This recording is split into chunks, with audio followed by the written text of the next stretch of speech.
దౌర్భాగ్యులైన సజ్జల, అంబటి, రోజాలకు మా జన సైనికులు సవాల్ విసురుతున్నారు. దీనికి మీరు సమాధానం చెప్పండి. మా పవన్ కళ్యాణ్ గారిని అనే స్థాయి మీకెవరికి లేదు, మీ నాయకుడికి అస్సలు లేదు. ఒక్కసారి మీరు మా యొక్క ఈ ప్రశ్నలకు సమాధానం చెప్పి తర్వాత మీకు మాట్లాడే అర్హత ఉందా లేదా, మీ పరిస్థితి ఏంటి, మీ పార్టీ పరిస్థితి ఏంటి అని ఒకసారి ప్రజలు తెలుసుకున్నారు. ఆల్రెడీ మీకు కూడా తెలుసుకోవాలి. పైకి మేకపోతే గాంభీర్యాలు పోతే సరిపోదు. సజ్జల, అంబటి, రోజా మీకు అందరికీ రోజులు దగ్గర పడినాయి. అందుకే మీరు పిచ్చి కూతలు కూస్తున్నారు, నోరుంది కదా అని మాట్లాడుతున్నారు. మా మొదటి ప్రశ్న, జగన్ రెడ్డిని వదిలిపెట్టి, వైసీపీ పార్టీని వదిలిపెట్టి ఎంపీలందరూ, ఎమ్మెల్యేలు చాలా వరకు, ఎమ్మెల్సీలు జగన్ ఎందుకు వదిలిపెడుతున్నారు, వైసీపీ పార్టీ ఎందుకు వదిలిపెడుతున్నారు? దానికి సమాధానం చెప్పు. దానికి చెప్పే దమ్ముందా మీకు? సజ్జల, అంబటి, రోజాలకి లేదు. అలాగే మీరు ఇప్పుడున్న నియోజకవర్గాల్లో 150 మంది గెలిచిన ఎమ్మెల్యేలలో చాలామంది ఎమ్మెల్యేలకు సీట్లు ఇవ్వకుండా వాళ్ళు నిరాశపరుస్తూ వాళ్ళు మీ పార్టీని వెళ్ళిపోతున్నారు కదా. వాళ్ళని నియోజకవర్గాలు కొన్ని నియోజకవర్గాలు మారుస్తూ కొంతమందిని అసలు పార్టీ సీటు అంటే పోటీ చేయడానికి అర్హత లేకుండా పక్కన పడేశారు కదా. దానికి సమాధానం చెప్పండి. ఎందుకని మీరు మారుస్తున్నారు? ఇప్పుడు మా గురించి మాట్లాడుతున్నారే, జన సైనికులు చాలా మంది ఇబ్బంది పడుతున్నారు పాపం, అది దాక్ష్యం చూపిస్తున్నారు కదా. మరి మీ ఇంతమంది ఎమ్మెల్యేలు గెలిచి ఏమీ చెయ్యలేక నియోజకవర్గంలో అసలు మీ జగన్మోహన్ రెడ్డి ఇంటర్వ్యూ లేక నా అగచాట్లు పడ్డారు కదా. గెలిచిన ఎమ్మెల్యేలందరూ వాళ్ళు ఏడుస్తున్నారు కదా. కొన్ని కోట్లు ఖర్చు పెట్టారు కదా మీకోసం, మీ పార్టీ కోసం, మీ జగన్ రెడ్డి కోసం. వాళ్ళు ఏడుస్తూ వాళ్ళ సంగతి చూడండి ముందు. దానికి సమాధానం చెప్పండి. పోనీ మీరు చెప్తున్నారు కదా, మా జగన్ రెడ్డి 175 పోటీ చేసేవాళ్ళు ఉన్నారు, మేము పోటుగాలం, నీటిగాలం, మేము సింహాలం అని. ఓకే, మరి పోటీ చేసే వాళ్ళు ఉంటే ఒకే కుటుంబానికి 3-4 సీట్లు ఎందుకు ఇస్తున్నారు చెప్పండి నాకు. ఒకే కుటుంబంలో 3-4 ఎందుకు టికెట్ ఇస్తున్నాడు మీ జగన్ రెడ్డి? చెప్పు. సజ్జల, అంబటి చెప్పు. రోజా, దీనికి సమాధానం చెప్పరు మీరు. పనికిమాలిన వాగుడు వాగమంటే టీవీల ముందుకు వచ్చి వాగుతారు. అది తర్వాత మీకు మా పవన్ కళ్యాణ్ అన్నా, మా జన సైనికులన్నా చాలా భయం.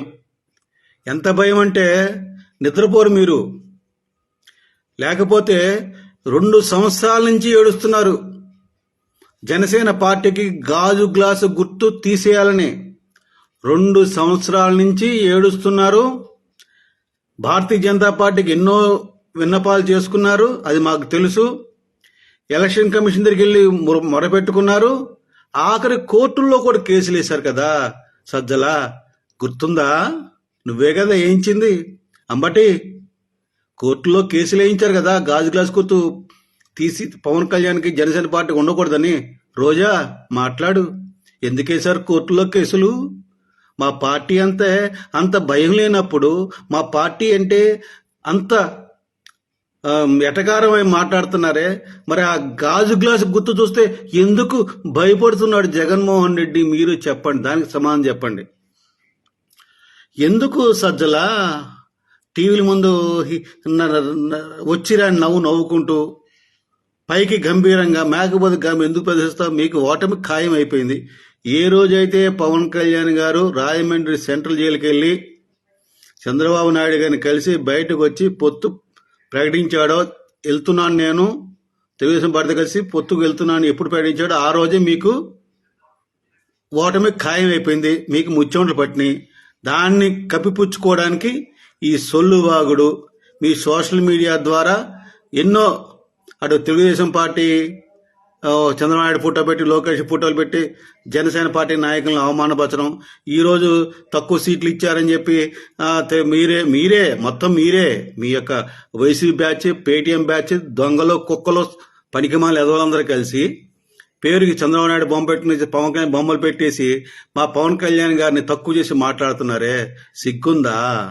ధైర్యంగా ఉంటే ఎదుర్కొని ధైర్యంగా రండి.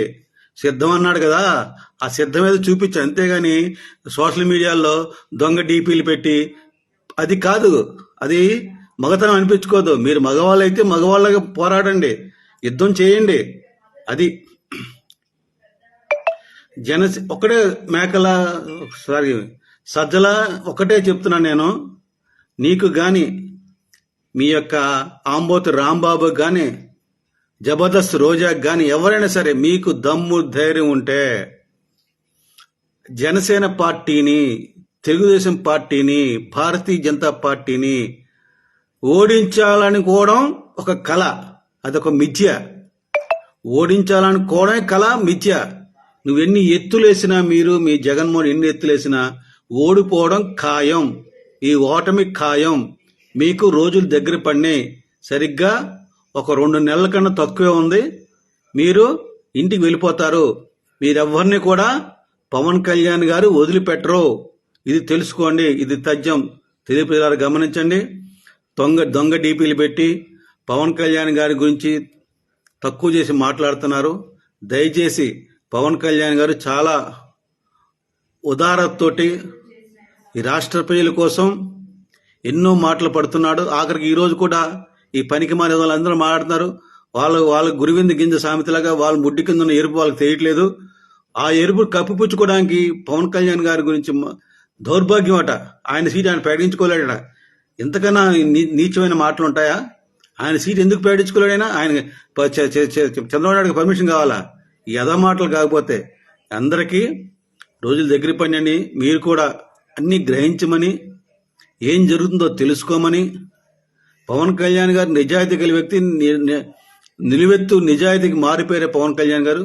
ఆయన కారణ జన్ముడు అన్ని వదులుకొని ప్రజల కోసం చేయాలి, ప్రజలకు తాపత్రపడుతున్నాడు. కనుక అటువంటి వ్యక్తిని మనం సపోర్ట్ చేయాలని మిమ్మల్ని కోరుకుంటున్నాను. జై జనసేన, భారత్ మాతాకి జై, జై హింద్.